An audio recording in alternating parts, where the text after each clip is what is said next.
Hi, my name is Jonathan Siegel, and today I would like to take a little bit of time to talk about a comedic phenomena that has emerged in a somewhat unexpected place: the world of corporate Twitter. We'll be unpacking what it is, when and how it works, and we'll be discussing a few lenses of comedy that we can analyze these strange social media campaigns through. Social media has embedded itself almost fully in our lives at this point, and within the past half decade or so, a trend has emerged as advertisers realized they could leverage these new platforms to help move product. This trend split in two. First, people making themselves into their own brand to move product, such as Instagram influencers, as pictured on the left. And second, going in almost the complete opposite direction, companies humanizing themselves using comedy on Twitter. We'll be focusing on the latter trend in this video. Now, you may be asking yourself whether or not this is actually a new concept, because after all, people have been using comedy in commercials for decades. An old example would be Wilkins and Wilkins, some of the first Muppets made by famous puppeteer Jim Henson, who were used in coffee skits. And newer example would be your State Farm and your Progressive commercials. Humor in advertisements, in fact, is so deeply ingrained in our culture that many people tune into these huge annual events like the Super Bowl just for the ads. So, why is corporate Twitter any different from the advertisements of the early 2000s and before? I would like to draw two key differences here. The first key difference is the medium and the amount of time needed to make and post a tweet. Commercials are often tied directly to a new offer, a new menu item, or a specific product. They take time and have a budget to make. Tweets, meanwhile, can often be untethered from the specific subject matters or even the business in question being run, and can be spun up in a more immediate way. This allows corporate Twitter to be a far more organic and reactive communication channel than other methods at the company's disposal. Take, for example, this meme McDonald's tweeted out. Pretty strange in its own right, how it features a fry monster shooting lasers at Twitter roasters, but it makes more sense when you realize that's actually a response to another meme that was circulating Twitter lambasting corporations for trying to be comedic on social media. This kind of responsiveness and just immediate kind of engagement with the audience is impossible through commercials and other advertising methods, but is incredibly accessible on Twitter. This brings us to key difference number 2, oversight and the lack thereof. Continuing from the previous slide, corporate Twitter usually has far more freedom when picking subject matter and jokes. This means tweets can range from funny to strange to just entertainingly banal, as we can see using the official LA Chargers Twitter account on the right. As you can see, they appear to have an affinity for PF Chang's, and perhaps my favorite part about these tweets is that they're actually 2 days apart. Clearly this man had food on the mind. But this kind of thing allows companies to engage in humor and helps humanize them, despite said humor often belonging to a huge monolithic brand. Sometimes this can really work. All these factors can combine to create some truly funny interactions on Twitter. Denny's social media in particular, seen to the right, used its creative license to post some particularly off-the-wall content, responding to customers in entertaining, unexpected ways, as seen where Denny's diner almost ended up in a speed dating situation with Brian. We'll be looking at other examples of companies getting it right too, as we unpack comedic tools these social media accounts use. However, it's important to recognize the opposite end of the spectrum. Sometimes corporate Twitter does not work. Social media managers need to be careful with the jokes they make and be very aware of the social media landscape they are participating in. Otherwise, they risk being bland, humorless, or worse, hurtful. This Digiorno's tweet is a good example.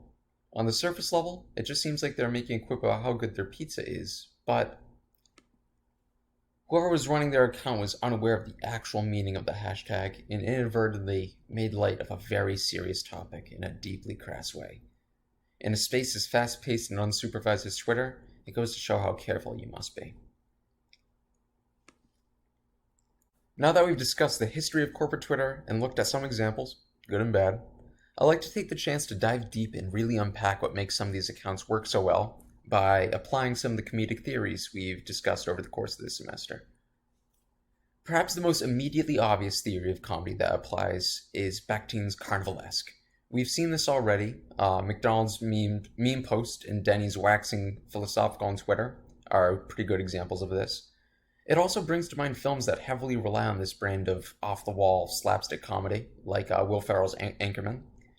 Many of these accounts celebrate the chaotic and the unruly, shrugging off societal expectations, resulting in some good punnery, some really funny jokes, and just general weirdness that you can't help but laugh at. And this brings us to our second theory. I'd like to analyze corporate Twitter through a more Freudian lens. We've already discussed how their comedy can be carnivalesque, but what makes it even more amusing is the person telling the joke. Because I think it's easy, and perhaps not entirely incorrect, to see large companies as faceless entities, unfeeling and massive. Because we know at the most basic level, most companies exist to sell product and increase revenue. But what contributes to the novelty of these accounts is the fact that it's a corporation saying these jokes and acting out. Let's consider the Wendy's tweet on this slide. From just a normal human being, this would be a mildly amusing roast. However, in seeing a company do it, acting so against the rules of society that we thought were established, it kind of unsuppresses them and vicariously unsuppresses us. They're breaking societal rules by acting in this way, and that kind of brings to mind the satisfying rule breaking of the legal code of Ocean's 8. Next, we turn to Charlie Chaplin to help explain the appeal of corporate Twitter. This comedic lens is more so a result of the platform itself than anything that the companies tweet out specifically. We must remember that the core tenet of Chaplin's theory is that comedy is an underdog picking on someone of a higher station than them. This idea was really exemplified in City Lights, where Chaplin scuffles with millionaires and pro boxers alike. So, this actually doesn't pertain to anything that corporate Twitter can post. What it does relate to is Twitter's aforementioned immediacy. This grants the audience a chance to vent their frustrations and punch upwards against a company in a funny and, for the most part, socially acceptable way. It's the kind of thing that you can only do on social media. You can't react this way to a commercial, and you can't go to these businesses and act in this way. But if you do it on Twitter, it's funny, it's allowed, and as we saw in the McDonald's example, where they responded to a meme circulating, sometimes you'll specifically get a response out of them. This doubles as Chaplin's theory and kind of harkens back to the Freudian theory of people getting the chance to finally unsuppress their urges.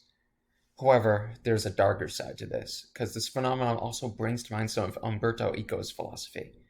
In getting the chance to vent against big companies, are we just kind of solidifying their sway over society? It's hard to say yet, because this movement is still in its relative infancy, but it's an interesting thing to keep an eye on. And this brings us to one of our ultimate verdicts on the subject. Are the jokes and gags of corporate Twitter part of a new wave of groundbreaking comedy, or ruin the prestige? Although I think certain aspects of corporate Twitter are novel, thanks to platform, and some of the tweets and posts used as an example of this presentation have certainly made me laugh, I think it's important to remember that these social media campaigns exist primarily to move product. Amber Day once thoughtfully stated that one of the criteria for something to be truly great irony or satire is it has to take some sort of moral high ground.